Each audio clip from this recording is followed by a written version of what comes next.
사람은 살면서 두 가지 음식이 필요합니다. 두 가지 양식이 필요합니다. 첫 번째는 몸을 위해서 음식이 필요하지요. 그 다음에 두 번째는 마음과 영혼을 위해서 음식이 필요합니다. 몸을 위한 음식, 그게 이제 우리 한국식으로 말하면 밥이지요. 마음과 영혼을 위한 음식, 그게 바로 하나님의 말씀입니다. 적어도 사람이 복을 누리며 살려면 이 두 가지 양식이 다 필요합니다. 몸을 위한 양식, 밥이 필요하고, 마음과 영혼을 위해서 필요한 양식, 하나님의 말씀이 필요합니다. 오늘 제 설교의 제목이 말씀으로 살지요. 이게 설교의 제목입니다. 하나님께서 우리 그리스도인들에게 두 가지 양식을 다 주시는데요. 그런데 두 가지 양식 중에서 말씀의 양식이 더 근본적이고 그리고 토대요, 기초입니다. 하나님의 거룩한 말씀이 마음과 영혼의 양식이 되면 거기에 육체를 위한, 몸을 위한 양식도 하나님이 더불어 축복해 주십니다. 그래서 신앙적으로요, 사람은 무엇으로 사나요? 이렇게 물어보면 정답은 이거예요.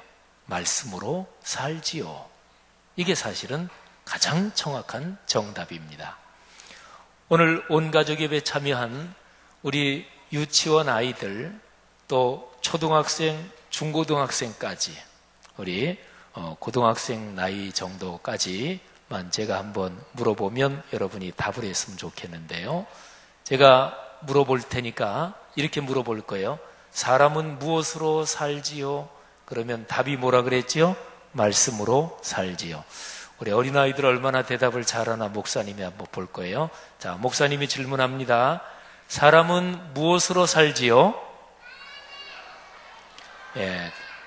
다시 한번 저기 뭐라고 대답하는, 큰 소리로 대답하는 아이도 있는데 한 번 더 질문합니다. 사람은 무엇으로 사나요? 예, 대답을 잘했어요. 우리 성도 여러분들 전부 다 같이 한번 해보겠습니다. 사람은 무엇으로 사나요? 자, 다 같이 한번 따라하죠. 말씀으로 살지요. 한 번 더 합니다. 말씀으로 살지요. 마귀가 예수님을 찾아왔습니다. 예수님께서 하나님이 맡기신 일을 본격적으로 시작하시기 바로 전입니다. 마귀가 예수님을 찾아와서 예수님을 시험합니다. 유혹하는 거죠. 그러면서 마귀가 이렇게 말합니다. 네가 하나님의 아들이냐? 그러면 이 돌멩이를 가지고 떡을 만들어 봐라. 이렇게 예수님에게 말을 했습니다. 예수님께서 마귀의 그 말씀을, 그 얘기를 듣고, 그 말을 듣고 나서 이렇게 대답을 하셨어요. 마태복음 4장 3절과 4절에 마귀와 예수님과의 대화가 기록이 되어 있는데요. 예수님이 이렇게 대답하십니다. 사람이 떡으로만 살 것이 아니다. 하나님의 입에서 나오는 모든 말씀으로 산다. 그렇게 대답을 하셨습니다. 마귀가 예수님을 공격하는 질문하고 예수님이 거기에 대해서 대답하신 말씀을 한 번 더 조금만 깊이 생각을 해보는 거예요. 하나님의 아들이라면 이 돌들이 떡이 되게 해라. 이게 마귀의 공격이고 마귀의 질문이에요. 예수님의 대답, 사람은 떡으로만 사는 것이 아니다. 하나님의 입에서 나오는 모든 말씀으로 산다. 여러분, 마귀가 대답한 말에 대해서 예수님이, 마귀가 질문한 말에 대해서, 마귀가 예수님한테 질문한 그 질문에 대해서 예수님의 대답이 굉장히 정교합니다. 마귀가 사람은 떡 먹어야 살지 않느냐? 성경에 떡이라고 기록되었는데 우리 문화권으로 얘기하면 밥을 말하지요. 일반적으로 몸을 위해서 먹는 음식, 양식을 말합니다. 사람이 살려면 먹어야 살 거 아니냐? 그러니까 내가 이 돌들을 가지고 음식을 만들어서 많은 사람들을 먹이면 될 것이 아니냐, 마귀가 이렇게 도전을 한 거지요. 예수님께서 마귀의 도전을 떡은 필요 없다, 사람은 말씀만 가지면 살 수 있다, 이렇게 대답하지 않으셨습니다. 마태복음 4장 4절 말씀에 예수님의 대답을 정확하게 보면 떡으로만 살 것이 아니다, 말씀으로 산다 이랬으니까 떡도 필요하다는 거지요. 이 점이 참 중요합니다. 사람은 살면서 몸이 생명을 유지해야 합니다. 어린아이들이 점점 자라면서 음식의 영양가가 제대로 공급이 돼야 돼요. 그래야 몸이 자랍니다. 몸이 제대로 성장하지 않으면 정신적으로도 심각하게 장애를 입을 수가 있습니다. 그래서 사람은 살면서 누구나 다 몸이 잘 자라게 하는 음식, 영양분이 공급이 돼야 되지요. 그리고 여기에 떡이라고 말한 이거는 좀 더 넓게 보면 경제 문제라고 얘기할 수 있습니다. 저는 담임 목사로서 우리 교회 성도들의 가정 가문이 경제적으로 더 넉넉해지기를 늘 기도하고 있습니다. 그렇게 되기를 축복합니다. 저는 담임 목사로서 우리 교회 성도들의 가정 가문 중에서 존경받는 큰 부자가 많이 일어나기를 간절히 바라고 있습니다. 그래서 그 가정 가문에 주신 그 부재산이 대를 이어갈 만큼 큰 존경받는 부를 축적하는 가정 가문이 많아지기를 축복합니다. 그리고 하나님이 주신 그 경제력으로 하나님의 복음 전파를 위해서 또 어려운 사람을 돕는데 선한 일에 마음껏 사용하는 그런 하나님의 일을 하는 가정 가문이 많이 일어나기를 주님의 이름으로 축복합니다. 사람은 살면서 내게 필요한 경제적인 물질을 자기 손으로 벌어야 됩니다. 내가 살아가면서 필요한 경제적인 것을 다른 사람한테 기대는 것은 바람직하지 않습니다. 데살로니가서의 말씀에 보면 사도 바울이 성령의 감동으로 이렇게 말씀하셨습니다. 일하기 싫은 사람은 먹지도 말아라. 사람은 살면서 내가 필요한 경제적인 형편, 이거를 자기가 벌고 자기가 관리하고 자기가 책임져야 이게 성경적입니다. 근데 이거는 기본적으로 필요한 조건인데 여기에다가 반드시 하나가 더 있어야 되는 거지요. 그게 바로 하나님의 말씀입니다. 오늘 여기 예수님께서는 마귀가 예수님을 공격해 오니까 거기에 대해서 정확하게 하나님의 뜻을 전하시는 거예요. 사람은 뭘로 사느냐? 음식이 필요하다. 경제력이 필요하다. 그 얘기가 맞다. 그런데 그게 다가 아니다. 그러니까 물질 문제, 경제력의 문제, 돈의 문제 또는 음식의 문제 이렇게 표현했을 때 이게 중요합니다. 아유, 물질이 뭐가 중요해? 영적인 게 중요하지. 신앙이 중요하지. 이렇게 말하면 그거는 틀린 말이에요. 성경은 구약부터 신약까지 사람이 사는데 경제 문제, 물질 문제, 몸의 문제, 먹고 사는 문제가 중요하다고 가르칩니다. 중요한데 제일 중요하지는 않지요. 중요한데 요것만 있으면 다 된다, 이거는 아니지요.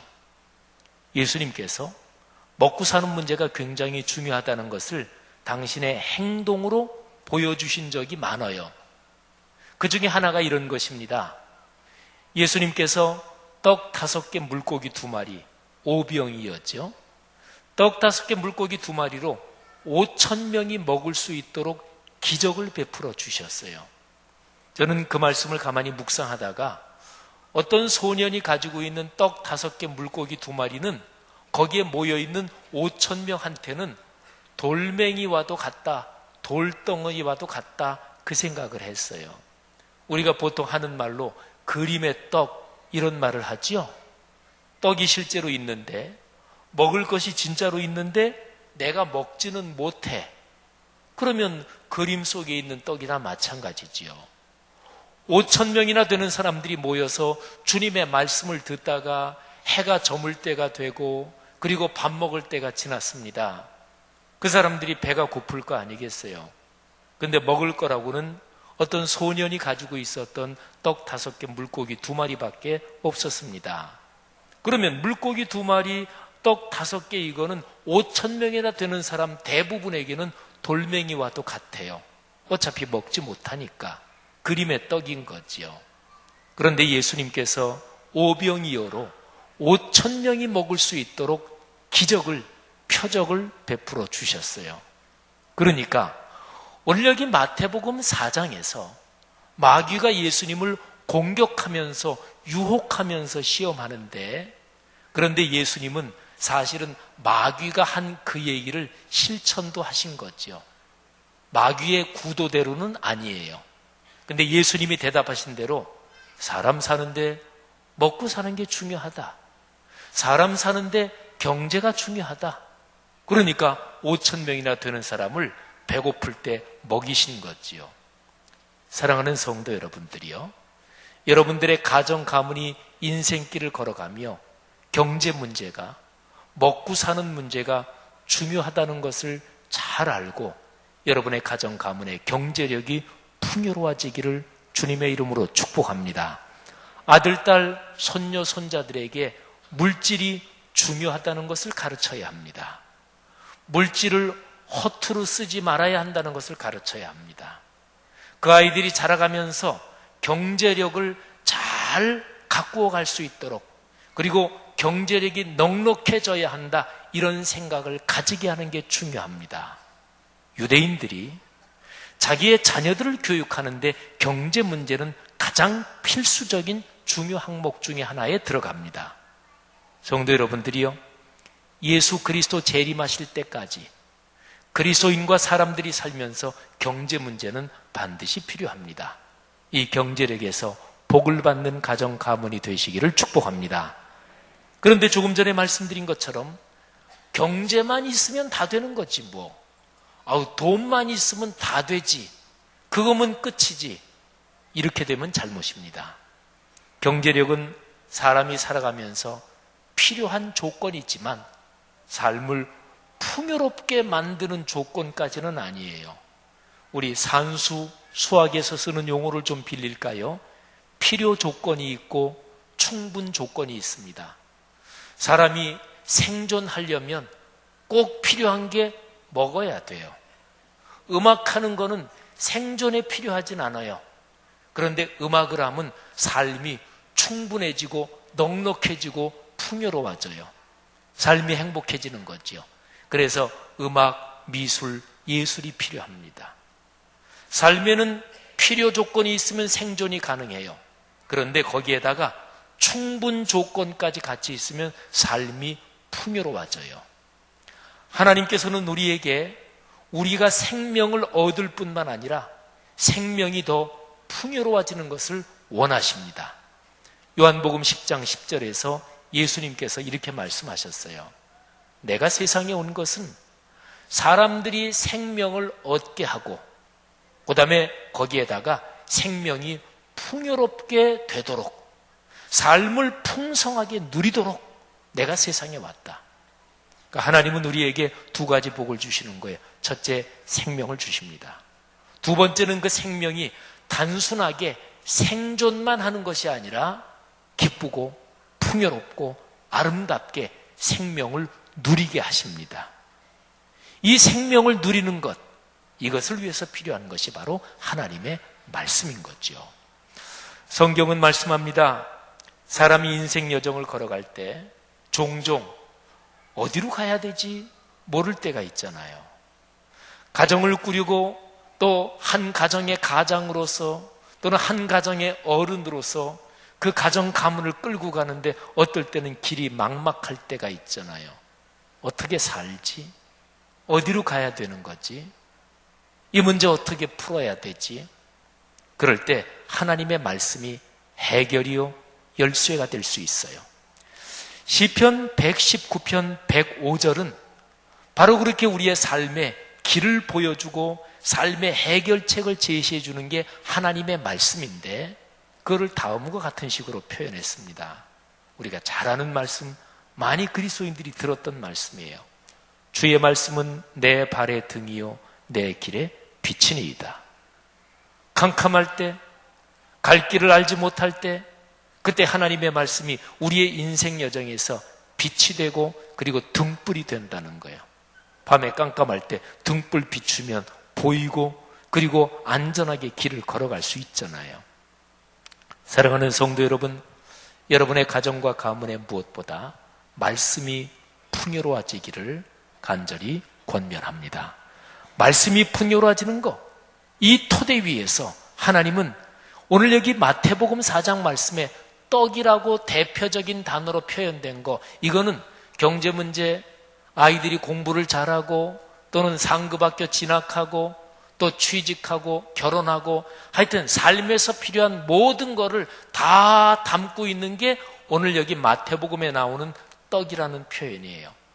아니면 다른 말로 경제, 이렇게도 표현할 수가 있지요. 그런데 이 모든 문제는 하나님의 말씀이 기초가 되어 있을 때 말씀에서 이 모든 문제의 복을 받을 수가 있는 거지요. 성도 여러분, 가정과 가문이 복을 받기를 진심으로 원하십니까? 여러분의 아들, 딸, 손자, 손녀가 훌륭한 지도자가 되고 인생길 걸어가는 동안에 영향력을 끼치는 사람이 되기를 진심으로 원하십니까? 그렇다면 무엇보다 먼저 하나님의 말씀을 절대 기준으로 가르치십시오. 아이들이 자라면서 우리 엄마, 아빠, 우리 할아버지, 할머니는 성경 말씀을 무지무지하게 중요하게 생각해. 아이들이 그렇게 느끼게 해야 돼요. 그러려면 엄마, 아빠, 할머니, 할아버지가 집에서 성경을 읽으셔야 돼요. 성경 필사도 하시고, 할아버지, 할머니가 안경을 끼시고 성경 한자 한자 적는 거를 어렸을 때 자라면서 그거를 본 아이는 커다란 축복을 이미 받은 것입니다.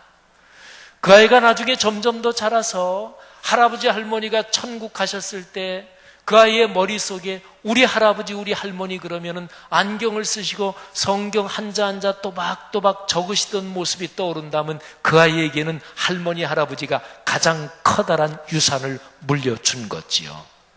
성도 여러분, 그런 가정은 흔들리지 않습니다. 그런 가정을 사탄 마귀가 감히 공격하지 못합니다.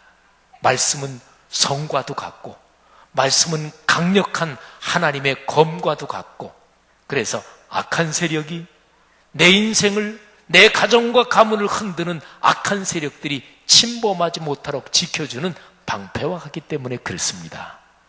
사랑하신 여러분, 온 가족 예배를 드리면서 다시 한번 내 가정 가문의 복을 구하십시오. 그 중심에 말씀이 있습니다. 이런 기도 어때요? 하나님, 우리 가정 말씀이 충만한 가정 되게 하옵소서. 하나님, 나로부터 쭉 이어지는 우리 가문, 다른 이런저런 복을 많이 주시지만 제일 중심에 66권 성경, 유일한 하나님의 계시의 말씀, 이 진리의 말씀이 중심 토대가 되는 가문이 되게 하옵소서. 이런 간절한 기도 제목을 가지고 있는 가정 가문마다 그 기도 제목이 꼭 이루어지기를 주의 이름으로 축복합니다. 오늘 설교의 제목 다시 한번 해보는데, 제가 아까처럼 질문을 드리겠습니다. 사람은 무엇으로 사나요? 질문하면 말씀으로 살지요? 한번 고백하면서 큰 소리로 화답하시면 좋겠습니다. 사람은 무엇으로 사나요? 한 번 더 하죠. 사람은 무엇으로 사나요? 다 같이 기도하겠습니다.